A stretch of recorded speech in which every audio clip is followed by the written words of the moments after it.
एक गांव में राम नामक युवक रहता था।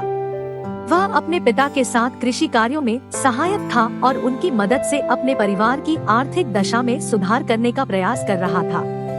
राम का स्वभाव निष्काम और समर्थ होने के साथ साथ वह अपनी समझदारी और नैतिकता के लिए भी प्रसिद्ध था।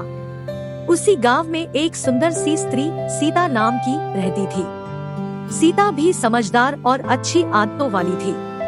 वह गांव की अन्य महिलाओं की मदद करती थी और समाज में समर्थता बढ़ाने की दिशा में अपना योगदान देती थी। राम और सीता का गांव में पहले से ही एक दोस्ती का बहुत लंबा इतिहास था। वे बचपन से ही साथ में खेलते थे, संघर्षों का सामना किया था और एक दूसरे के साथ अपने सुख दुख साझा करते थे। समय बीतते बीतते राम और सीता की दोस्ती धीरे धीरे प्यार में बदलने लगी। उनके बीच में एक अजीब सी चाहत की भावना उमड़ आई थी। वे एक दूसरे की भावनाओं को समझने लगे और अपने दिल की बातों को साझा करने लगे। गांव वालों को उनके प्यार की खबर सबसे पहले ही हो गई थी।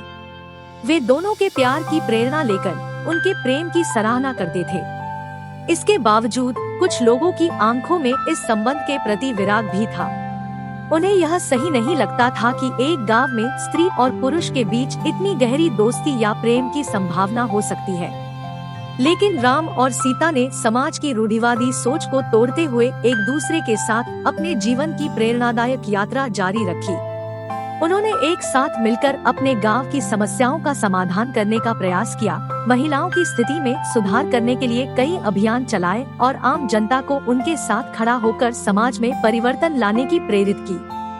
उनकी एकता और साझेदारी ने समाज में बदलाव की बौछार लाई और गांव वालों के दिलों में एक नई सोच की बिजली दौड़ा दी।